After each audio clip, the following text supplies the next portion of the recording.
I'd like to welcome in Caroline Wood, senior markets correspondent for the network. So Caroline, walk us through the story. I talked about this morning and I was like, I'm frankly not surprised, but I'm so curious your thoughts. I know expectations were very high for the iPhone 16 launch, and we're finally here. It is unveiled on, or you can actually buy it on Friday. And some of the pre-order sales analysis seem like they might be a little bit disappointing. And when the bar is high, it's hard to cross it. But we are taking a look at shares, as you said, weighing on the Nasdaq, worst performer on the Mag 7, also the worst performer on the Dow today, down about 3%. And as you said, analysts are starting to weigh in terms of what demand is looking like. Analyst Ming-Chi Kuo said, based on pre-order analysis, iPhone 16 series first weekend pre-order sales are estimated around 37 million units. That's down almost 13% year over year from last year's iPhone 15 series first weekend sales. The analyst said the key factor is the lower than expected demand for the iPhone 16 Pro series. Breaking it down based on their analysis, Pros are down 27%, and then the Pro Max is down 16% from the iPhone 15 sales during the same time. Also looking at delivery times, and analysts look at this because they think that if demand is sluggish, delivery times will be shorter, and if demand is robust, delivery times will be longer. And they're saying that delivery times are significantly shorter than that of the 15 series. So looking at that as a potentially weak point.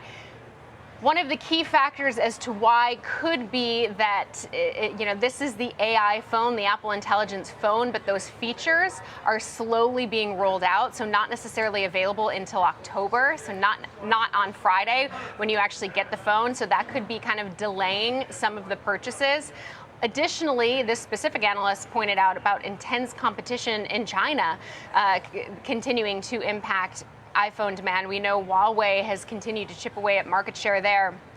A Barclays analyst actually also weighed in about China being an issue, saying early pre-order data from China points to a softer start to the iPhone 16 cycle with a negative mix shift due to weakening consumer spend, macro pressure, and competition.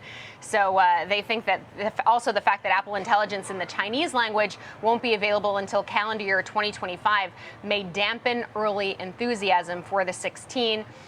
Meanwhile, I do want to note, though, that Bank of America did come out with a note and say that the reason that shipment times might be quicker is that Apple is likely producing more Pro models for the 16 than they did the 15, so could be a caveat there. But it seems like Wall Street very much focused kind of on the negative based on what the shares are doing today, down about 3% right now down about 6% in September. Caroline, I'm going to bring you a look back in time. There's a movie, I believe it was like in 2004, called Mean Girls, and they kept trying to make this phrase fetch happen. This is how I feel about the iPhone supercycle. Those who are believers in this will discount anything that says that it's not happening, and they will continue to tell you how it's just something that's going to happen in the future. At some point, the easier explanation is the iPhone just is not a discretionary purchase at over $1,000 when people are extended in their budgets. It's just not worth it. I'm on the iPhone 11. I don't need the iPhone 16 because it can do some fancy AI. I don't even use those services. So I'm sure analysts are going to tell me I'm wrong, and I'm curious to hear how I am.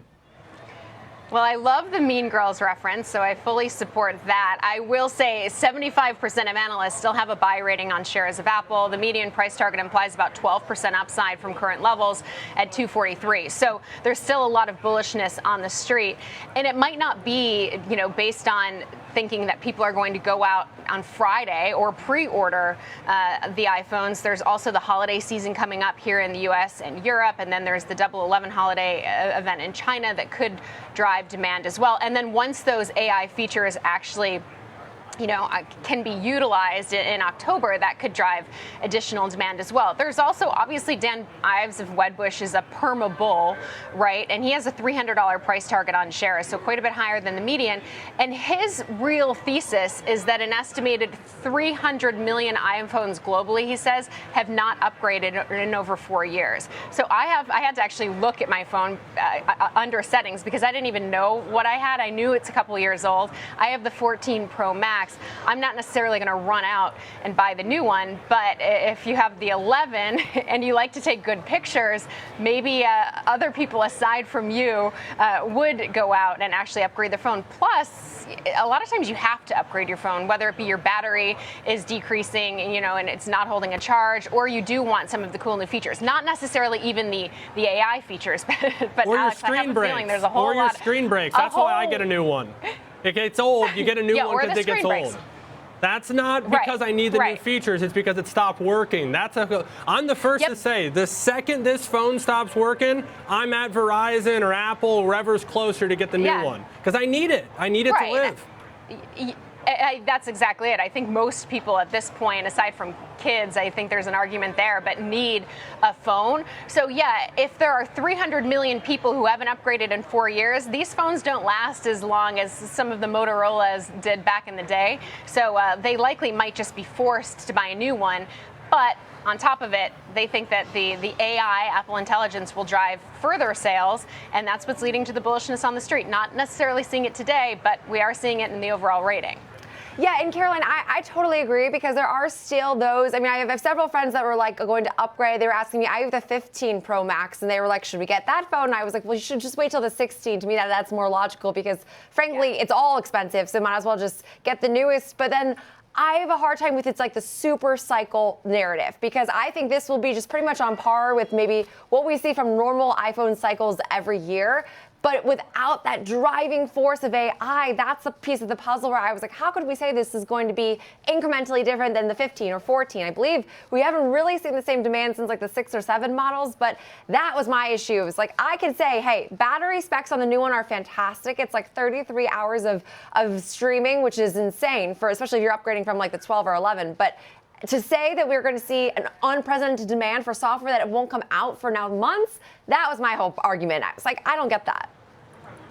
Well, 1 month, but let's see. I mean, earlier this year, everyone seemed downbeat. What was it, April? Everyone seemed downbeat on Apple, and then all of a sudden Apple could do no wrong, and now it seems like people are maybe getting a little bit more downbeat. It's still up, 12% year to date. We saw Warren Buffett, Berkshire Hathaway, obviously sell shares. We know that they do that for a reason. So, I mean, there's certainly some, caution signs, but I don't want to throw in the towel just yet on Apple, because they haven't necessarily failed to deliver. Obviously, we haven't seen iPhone sales growth, and it's going to be important to get back to that point. But, I don't want to underestimate Apple, because quite frankly, I can't live without my iPhone, without my AirPods, even without my, my MacBook. So, I'm an Apple fan.